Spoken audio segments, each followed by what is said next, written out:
warahmatullahi wabarakatuh. Om Swastiastu, Namo Buddhaya, salam kebajikan untuk kita semua. Halo semuanya, perkenalkan kami dari kelompok 1 kelas 1A Program Studi S1 Pendidikan Matematika Fakultas Keguruan dan Ilmu Pendidikan Universitas Mataram dengan dosen pengampu Ibu Maria Grace Putri Edi, MPD. Video ini dibuat untuk menyelesaikan proyek mata kuliah Pendidikan Pancasila dengan tema Pancasila sebagai Ideologi Negara.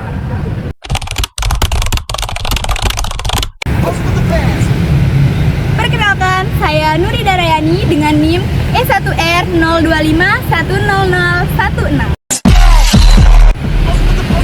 Saya Rahmawati dengan NIM E1R02510021.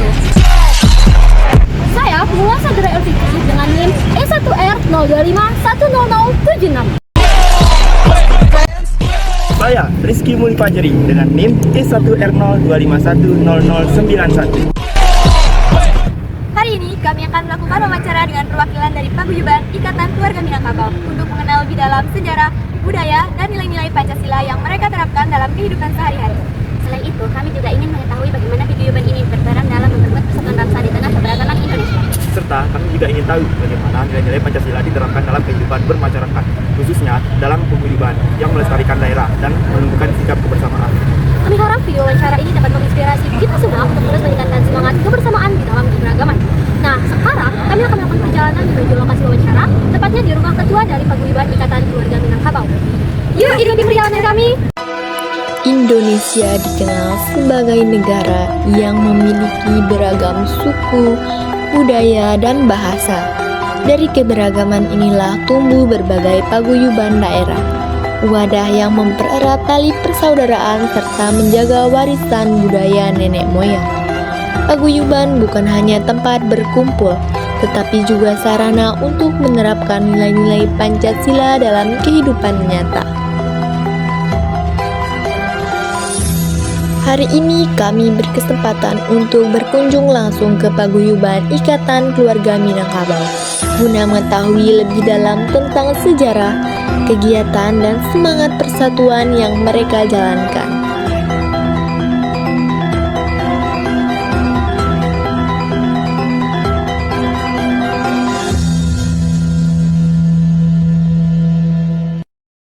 Sekarang kami telah tiba di lokasi wawancara, tepatnya di Labopi, Lombok Barat. Yuk simak terus video kami. Selamat siang Bapak. Perkenalkan kami dari kelompok 1 kelas 1A Program Studi Pendidikan Matematika Universitas Mataram. Terima kasih telah memberikan kami kesempatan untuk melakukan wawancara dengan Bapak dari Ikatan Paguyuban Ikatan Keluarga Minangkabau. Kami sangat senang dapat berkesempatan untuk berbincang dan belajar tentang kegiatan paguyuban ini. Baik Bapak, pertama-tama Bapak dengan nama siapa?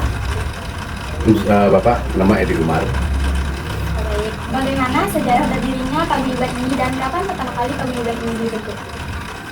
Paguyuban IKM Ikatan Keluarga Minangkabau di Nusa Tenggara Barat ini berdiri dari tahun 2018, tepatnya 11 September 2018. Baik, siapa tokoh yang berperan dalam mendirikan paguyuban ini? Yang berperan tentu selain segenap warga Minang yang ada di NTB, tentu berdirinya juga karena IKM ini adalah satu organisasi nasional. Tentu juga ada yang berperan tentu tokoh-tokoh nasional yang ada di pusat, yang kebetulan keturunan dari Minangkabau, yaitu Bapak Pak Ridwan yang sekarang jadi Menteri Kebudayaan. Bagaimana awal mula dibentuknya paguyuban ini? Dari paguyuban ini dibentuk berdasarkan pertama memang satu kebutuhan bagi orang Minang yang senang berorganisasi, dan pada saat itu juga paguyuban Ikatan Keluarga Minang ini berdiri pada saat gempa di NTB pada waktu itu, menjadi selain menjadi satu kebutuhan juga adalah keinginan dari masyarakat Minang yang ada di NTB. Dengan adanya musibah gempa itulah akhirnya banyak tokoh-tokoh Minang yang ada di Jakarta berkunjung ke NTB pada saat itu. Ya, awalnya sebelum IKM itu ada namanya Ikatan Keluarga Bundokan Duang. ya namanya yang disingkat dengan IKBK. Ya, itu adalah yang berdiri dari tahun 1962. Cuman karena dia bukan bersifat nasional, hanya kedaerahan saja, jadi IKBK itu hanya orang-orang yang ada di NTB ini saja. Nah, jadi dengan adanya IKM tentu lebih luas lagi anunya juga angkupan organisasi atau paguyuban Minang ini. Gimana biasanya paguyuban ini dilaksanakan? Apakah memiliki sekretariat tetap atau tidak? IKM bersekretariat di Jalan Bung Hatta nomor 1, tepatnya di depan pemadam kebakaran. Bagaimana pandangan kelompok terhadap keberadaan IKM ini? Apakah mendapatkan dukungan atau sambutan yang baik dari masyarakat? Saya rasa tentu kalau kita rasakan cukup bagus, tapi terpulang kepada masyarakat itu sendiri, kita tidak bisa menilai orang, ya. Nah, kita tidak bisa menilai apakah mereka menyambut kita dengan baik atau tidak.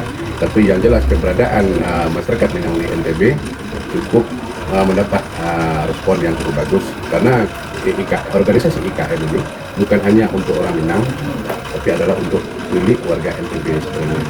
Kita sebagai orang Minang hanya terlahir di Minang, tapi kita ini orang NTB, ya.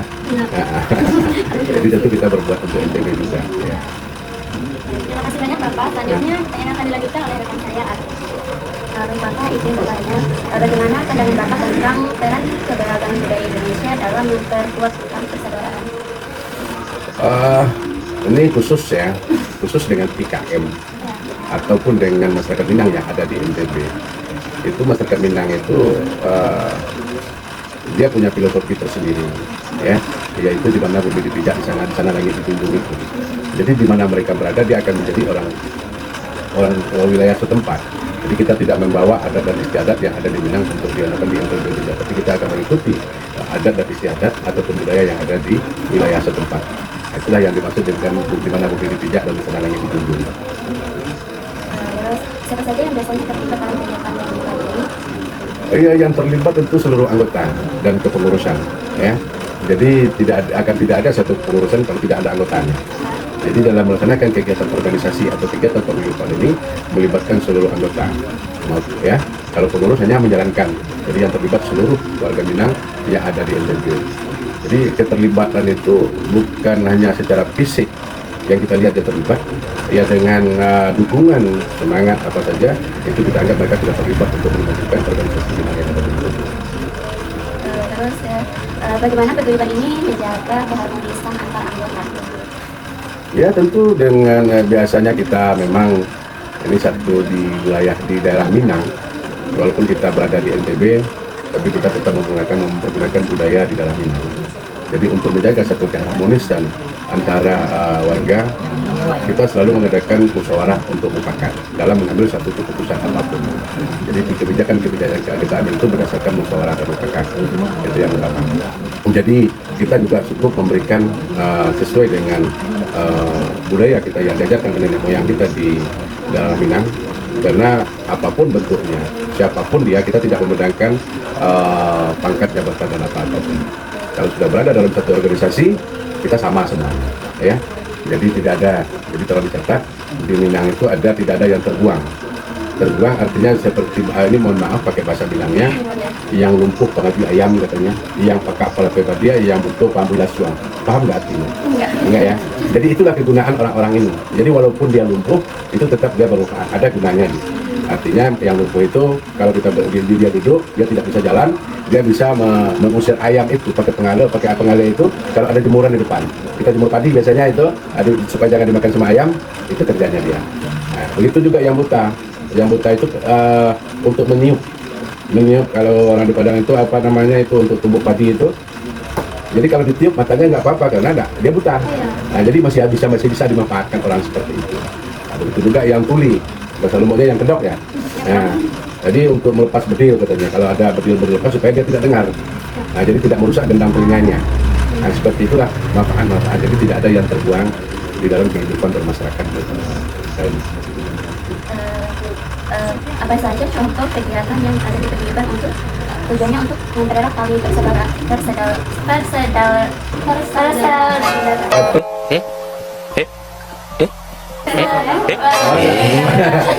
Untuk memperkuat dari persaudaraan dan saudara dan untuk bersilaturahmi gitu ya. Nah, jadi tujuan organisasi itu ya itu juga. Jadi selain kita bersilaturahmi, juga tujuannya yang utama sekali kita dalam mengadakan kegiatan-kegiatan sosial. Nah, misalkan ada yang kena musibah, bagaimana kita membangun rasa kebersamaan antara warga, terutama sekali warga Minang, untuk saling membantu satu sama lainnya. Yang pertama. Yang kedua, di dalam menjalankan organisasi ini, kita dari kepengurusan tidak memberikan iuran atau beban kepada anggota. Supaya apa? Jadi jangan dengan berorganisasi mereka menjadi beban bagi mereka. Jadi kita memberikan keluasan, kebebasan kepada mereka. Mari kita bersama-sama. Jadi di dalam kota Tabinanya, kalau barek sama di Kitua dengan sama di Jinjing. Jadi berat sama di Kitua dengan sama di Jinjing. Jadi tidak ada yang harus dilakukan. Terserah bagaimana baiknya untuk organisasi ini. Baik, terima kasih Bapak pertanyaan selanjutnya. Untuk pengawasan adalah izin Bapak untuk mempertanyakan mengenai baju adat, budaya. Nah, dari suku Minang sendiri ada berbagai jenis nggak Bapak kenalkan? Banyak. Jadi banyak jenis. Sesuai dengan perkembangan zaman sekarang juga sebenarnya. Jadi ada berubah, cuman hanya untuk modernisasi apa namanya, ya, tapi secara secara dia tidak berubah, tidak terutama sekali tidak ada boleh di Minang membuka tutup kepala, tetap dia berjilbab, ya itu sebagai karena orang Minang. Dia walaupun tinggal di Padang, kalau tidak Islam kita tidak menganggap dia orang Minang. Ya, orang Minang identik dengan Islam. Ya, jadi walaupun dia tinggal di Minangkabau, dia tidak berjilbab atau beragama lain, kita bukan tidak boleh mereka tinggal, tapi kita anggap mereka bukan orang Minang lagi. Karena orang Minang keberapanya adat bersandi sarak, sarak bersandi kitabullah. Jadi artinya adat yang dipergunakan bersandikan pada syariat, syariat itu bersandikan pada Alkitab, yaitu Al-Quran. Jadi dalam sana itu adat memakai, sarak mengatur, adat memakai, syariat yang mengatakan, adat yang melaksanakan. Seperti itu. Terus untuk makna tersendiri dari pakaian adat seperti yang sudah saya katakan ini, ada makna khususnya? Jadi ini kan lambang rumah Minang. Jadi yang tanduk itu. Jadi sebenarnya untuk laki-lakinya lebih tajam dia, ya. Jadi ini lambangnya rumah Minang. Jadi seperti itu. Jadi itu tanduk kerbau sebenarnya. Model tanduk kerbau, makanya Minangkabau menang kerbau. Jadi menang kerbau dulu ceritanya, ini ceritanya. Bapak juga dapat cerita, tidak menjadi saksi sejarah. Jadi nanti dulu Bapak tuh ngomongnya gitu, Bapak tidak ngeliat, tapi cerita dari cerita yang mungkin kita yakini itu ada kebenarannya, ya. Nah, karena dengan adanya lambang-lambang yang dianakan. Jadi dulunya ada kerbau yang mau diadu, kerbau orang Jawa itu besar, ya. Nah, mau diadu sama kerbau orang Padang. Orang Padang ini tidak orang Minang. Jadi orang itu, jadi akhirnya dibawa anak kerbau, diadu sama induk kerbau. Tapi 1 minggu tidak boleh menyusu. Nah, akhirnya dikasih taji di sini, kasih pisau tanduknya, karena dia kecil. Jadi akhirnya pas diadu anak kerbau itu lari mengejar induknya, yang kerbau Jawa ini. Nah itulah, jadi akhirnya menang kerbaunya orang Minang itu. Nah, itu sejarahnya. Jadi itu tanduk-tanduknya seperti itu. Jadi itu lambangnya yang di atas. Kalau bagu yang melambangkan paling teh rumah gadang, yang melambangkan rumah gadang itu artinya mempertegas peran ibu, karena material dunia tadi yang dianut oleh di Indonesia hanya satu Minang saja garis ibu. Yang lain seluruh dunia itu garis ayah. Jadi di Minang saja garis ibu. Ibu itu pilar utamanya harmoni dan kerukunan keluarga itu berada di garis ibu. Itu nama. Kenapa dia harus warnanya cerah, ada gelap, ada cerah, karena melambangkan kebahagiaan, keberanian, kekuatan dan keagungan seorang ibu di sana. Untuk budaya di Minang sendiri, apakah tetap ditampilkan di sini pembimbing atau seperti apa? Oh ya, jadi untuk keluarga kita sendiri tetap kita mempertahankan budaya. Ya. Jadi budaya yang utama sekali, budaya yang peranan dari sebuah organisasi ini terutama sekali menjelaskan tentang adat dan istiadat budaya Minang kepada generasi yang terlahir di perantauan. Ya, dia tidak kenal Minang. Bagaimana dia mengenal budayanya?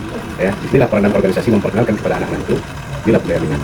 Terutama sekali budaya Minang, di orang satu perempuan tidak dengan laki-laki tidak boleh kawin satu suku. Ya, jadi misalkan bapak sukunya Kuci, tidak boleh kawin menikah dengan sesama suku Kuci. Ya, nah ini wajib kita pertahankan, ya. Karena kalau tidak kita pertahankan jadi satu aib nanti, ya. Tidak boleh orang kawin satu suku di Sumatera Barat. Sampai di perantauan itu tetap kita pergunakan. Nah, kalau memang dari perantauan dia nikah, dia tidak berani pergunakan nama itu. Karena kawin satu suku itu. Jadi di Padang itu ada banyak suku. Jadi misalkan Kuci, Tanjuang, Taniago, Cikumbang, Ciliang, Boto. Nah, jadi boleh antara kotor dengan kotor tidak boleh, tapi kotor dengan kotor boleh, asal tidak satu suku. Nah, itu beda suku. Jadi bagaimana dia tahu dengan sukunya? Suku itu dari keturunan ibu, bukan dari keturunan bapak. Kalau bapak sukunya Beci, nanti bapak menikah dengan orang Sumpadang, anaknya terlahir bersuku Sumpadang, ya. Nah, gitu. Tergantung karena dia mengikut dari keturunan ibu. Jadi memang budaya pada Sumatera Minangkabau ini dia unik, ya. Jadi itu hukumnya itu yang utama sekali, ya. Jadi supaya anak-anaknya dia tahu sukunya apa. Nah, kalau dia tidak tahu, kadang-kadang dia tidak tahu apa itu suku, gitu. Apa itu menurut keturunan ibu dia tidak paham. Nah, inilah peranan organisasi untuk sedikit-sedikit memperkenalkan kepada mereka. Jadi bagaimana menciptakan kita ini dia bangga jadi orang Minang.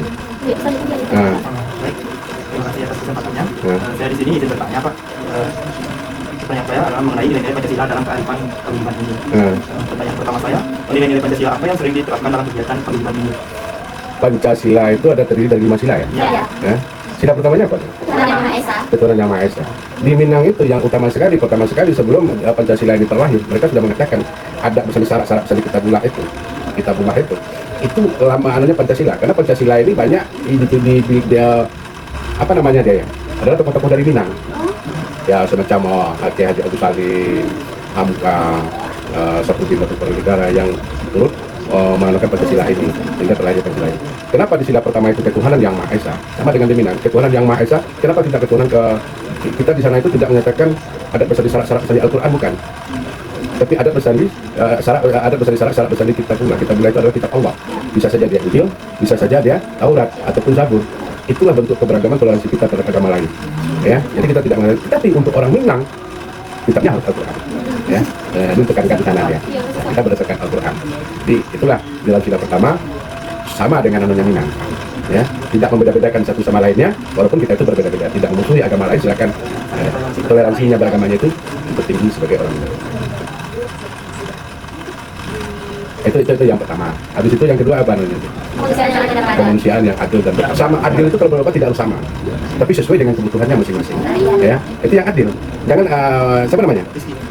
Rizki sakitnya kepala, ya, paling berbutuhnya paramek, ya. Tapi ini harus diopnamen. Apa sama-sama harus dibagi sama-sama Rp1.000? Nggak adil kan? Jadi keadilan itu yang beradab, yang sesuai dengan kebutuhannya masing-masing. Itu yang beradab dan etika. Jadi kalau hanya dibagi sama itu nggak adil, nggak beradab namanya. Ya, jadi menurut kita seperti itu. Itulah orang Minang. Kalau dia membagi adil itu bukan dibagi sama rata, tapi dibagi sesuai dengan kebutuhan masing-masing. Tapi tidak tahu pandangannya orang, nggak tahu. Tapi kalau menurut saya seperti itu. Jadi kita di Minang mencoba keadilan itu yang seperti itu. Itulah peranan paguyuban kita di sini untuk memberikan sama rasa. Jadi satu sakit, satu tidak sama sakit. Tapi itu yang bukan dia harus sakit juga, tapi bagaimana dia bisa memberikan nuansa yang bisa menenangkan bagi orang yang sakit. Jadi yang adil satu sakit juga semuanya nanti bingung juga. Nah, itu. Terus apa lagi? Ya, itu persatuan Indonesia. Jadi di dalam anak kita itu itulah bagaimana kita di dalam tadi itu makanya Bapak bilang itu di mana bumi dipijak sana lalu dijunjung, ya. Itu satu bentuk keberagaman budaya itu kita hanya satu. Namanya Bhinneka Tunggal Ika, itu kita tidak membedakan satu sama lainnya. Bagaimana kita itu saling menghargai, saling menghormati. Jadi tidak ada selagi tidak yang dilarang oleh agama kita welcome saja, ya. Jadi tidak ada sekali. Itu termasuk juga di sila keempat, termasuk dalam bagaimana kita masyarakat Minang setiap mengambil keputusan atau apapun yang kita lakukan tetap berdasarkan musyawarah dan mufakat, karena itu adalah lembaga yang tertinggi di dalam adat Minang, itu adalah musyawarah dan mufakat. Jadi walaupun dalam pelaksanaannya sekarang ini susah yang namanya musyawarah mufakat itu, ya. Tapi kita tetap akan melakukan seperti itu, perbedaan yang menyatukan tanpa ada perbedaan adalah indah. Ya. Ya, jadi itulah yang maksud Bapak tadi itu adil, yang beretika, yang beradab, yang semuanya di dalam itu terangkum. Itulah apa yang dikatakan Al-Quran karena itu yang kita pergunakan. Jadi di sana makanya dalam bahasa Minangnya salah mengatur ada memakai. Jadi apa yang dikatakan sahabat syariat itu yang digunakan oleh apa? Jadi tidak ada yang digunakan. Termasuk apa yang dikatakan Bu Arti tadi itu kita menganut materialisme itu menurut keturunan ibu. Kenapa tidak menurut keturunan ayah? Karena dalam Islam menurut keturunan ayah, ya. Tapi kita pakai ibu di Minangkabau. Di sini bentuk kita penghargaan kepada seorang perempuan. Di Minang tidak ada harta untuk laki-laki, harta semuanya untuk perempuan. Sekarang banyak kejadian-kejadian yang kita lihat sekarang ini. Berapa banyak perempuan yang berpisah dengan suaminya, dibuang tidak diterima oleh keluarganya yang perempuan lagi. Nah, hartanya sudah habis sama kakak-kakaknya. Nah, sedangkan dia mau kemana? Tapi di Minang, rumah gadang itu untuk perempuan, tidak ada kamar untuk anak laki-laki di rumah gadang. Itu hebatnya perempuan Minang, kita menghargai perempuan, menghargai seorang ibu. Walaupun dia tinggal sama lakinya, dia punya sawah, dia punya harta, gitu. Nah, makanya lah orang Minang itu senang pergi merantau. Nah, makanya laki-laki Minang itu pergi merantau. Jadi kalau laki-laki pergi merantau katanya Jadi harta kita pergi merantau, tentu kita cari dapat uang kita. Nanti kalau punya bawa istri kita, ya kita kasihkan untuk istri. Ya. Nah, jadi kita kerja, ya perempuan itu ibu, ya. Jadi tidak boleh ternyata gitu. Jadi orang Minang itu makanya suka pergi merantau, di mana-mana banyak orang Minang yang pergi merantau. Jadi seorang laki-laki Minang kalau belum pergi merantau kita dianggap dia seorang laki-laki Minang. Dia harus merantau dulu. Baik, Pak. Saya lanjut ke pertanyaan yang kedua. Mengapa penting bagi paguyuban untuk melibatkan nilai-nilai Pancasila dalam kegiatan aktivitas sosial dan budaya? Karena memang itu Pancasila itu dasar negara kita. Kita dalam mana itu pedoman kita kan. Dalam bersosialisasi dengan masyarakat, apakah kita ini tidak melanggar Pancasila? Pertama kalau kita tidak mengakui ketuhanan kita sudah melanggar, tidak layak hidup di Indonesia. Ya. Tapi apapun agamanya selagi dia mengakui itu adanya Allah. Ya, Tuhan, ya dia layak. Yang mau Kristen agamanya ya itulah toleransi kita beragama di Indonesia ini. Karena kita bukan negara Islam. Nah. Saya lanjut ke pertanyaan yang ketiga. Apa saja bentuk kegiatan budaya dan sosial yang bertujuan menumbuhkan nilai Pancasila di masyarakat? Ya kita untuk anaknya perilaku kita sehari-hari. Misalkan kita di dalam paguyuban, ya apa yang mengadakan kegiatan-kegiatan pengajian, ya untuk mengumpulkan silaturahmi kita adakan kegiatan pengajian Islam. Habis itu mungkin ada dengan kegiatan-kegiatan hari-hari besar Islam. Kita dalam sini juga turut mengambil bagian semacam hari raya kurban. Nah, kita ikut juga melaksanakan kegiatan itu, walaupun hasilnya itu daging-daging itu tidak mutlak jadi untuk orang-orang kita, tapi tetangga-tetangga atau keluarga yang membutuhkan di sekitar di mana kita berada, kira-kira seperti itu. Jadi ya, kita cukup saja. Jadi mungkin apa yang sudah kita lakukan, bagaimana kita mengajak bersama di kehidupan sosial. Kita pernah mengadakan kegiatan makan 1 kilometer di atas daun pisang, namanya lombok begibung. Ya, lombok begibung itu makanya di atas daun pisang panjangnya 1 kilo. Nah, ya. Nah, kenapa kita adakan? Ini makan kelompok begibung kalau di Padang namanya makan latur. Ini makan silaturahmi. Bagaimana kita dengan anak-anak yatim piatu, dengan kaum gelandangan, orang-orang miskin, yang makan dengan piring yang sama, dengan ikan yang sama. Jangan mentang-mentang dia jadi pejabat makannya di piring porselin, kita dimakan pakai. Tapi itulah kita ajak di sana tuh, mau nggak kalau pejabat-pejabat itu makan dengan piring yang sama dengan anu. Ternyata mereka mau. Ya, termasuk Tuan Guru Bajang makan di sana. Nah, jadi ini anunya kita di sana. Jadi peranan organisasi itu bagaimana kita tetap baik dengan pemerintahan, baik dengan apa saja, kita tidak membeda-bedakan satu sama lain. Baik, saya lanjut ke pertanyaan yang terakhir, Pak. Apa pesan Bapak bagi generasi muda agar tetap menjunjung tinggi nilai-nilai Pancasila di tengah keberagaman budaya masyarakat? Sebenarnya memang anak-anak muda sekarang itu perlu sarana dan prasarana untuk berkreasi atau menyalurkan hobinya. Nah, sekarang banyak sekali tidak ada tempat, tidak ada ruang bagi anak muda untuk berkarya. Nah, ini sebenarnya peranan pemerintah perlu anak-anak muda mendorong pemerintah untuk menyediakan tempat-tempat bagi anak-anak muda untuk berkarya. Jadi mereka itu cenderung membuat kegiatan sendiri dengan balap-balapan liar, dengan minuman keras. Mereka merasa lebih hebat. Kenapa? Ruang itu sudah tidak ada untuk mereka. Nah, sekarang, itu tanggal 15 besok ini kita punya gedung di sana itu bisa untuk latihan sanggar di sana. Nah, jadi ada gedung di Karangtayang itu. Nah, itu bisa. Jadi bisa untuk latihan kesenian kayak di sana. Jadi kita membuka ruang untuk anak-anak muda generasi Minang khususnya. Nah, mereka bisa latihan tari di sana. Mereka bisa latihan pidato di sana. Nah, tanggal 15 besok ada yang ngeband di sana. Ada yang membulu tangkis, ya silakan dipergunakan. Jadi itu hanya satu bentuk anunya saja. Jadi mereka ada tempat. Setelah kita tempatkan bagaimana kita juga memikirkan pembiayaannya. Bagaimana dia. Itulah sampai ke sana kita pikirkan paguyuban ini, memikirkan generasi-generasi ke depannya yang mempunyai karya nyata. Jadi salah satunya di dalam karya nyata itu orang Minang kelahiran NTB yang menjadi duta pariwisata NTB. Ada Intan Minang, namanya Intan Minang, ya. Intan Minang sampai ke Filipina. Nah, tapi mewakili NTB. Tapi dia orang Minang, tapi mewakili NTB sampai ke Filipina dia. Nah, jadi seperti itu yang coba kita lakukan dia. Ini itu saja pertanyaan saya kembalikan ke Mungkin. Baik Bapak, terima kasih banyak atas waktu yang telah diberikan kepada kami. Kami sangat senang bisa berkesempatan berbincang dengan Bapak pada hari ini. Mungkin cuma itu Bapak. Iya, mungkin Bapak juga mohon maaf tidak bisa memberikan lebih, ya. Juga sesuai pengetahuan juga tidak banyak, ya. Jadi mungkin penjelasan Bapak kurang bagus, kurang apa, mohon dimaafkan saja ya. Karena kita tidak di Minang juga tidak tahu, cuma tahu-tahu saja. Nah, jadi mudah-mudahan apa yang akan bisa lebih bermanfaat untuk generasi, mungkin untuk pendidikannya. Tidak ada salah. Selain ini untuk bisa kita silaturahmi. Jadi dengan adanya organisasi IKN di sini bisa juga mendapat sedikit wawasan tentang Minang, bisa pakai Minang juga. Terima kasih banyak Bapak. Iya. Boleh jemput Bapak. Kami dari kelompok 1 Paguyuban Ikatan Keluarga Minangkabau pamit undur diri. Sampai jumpa dan salam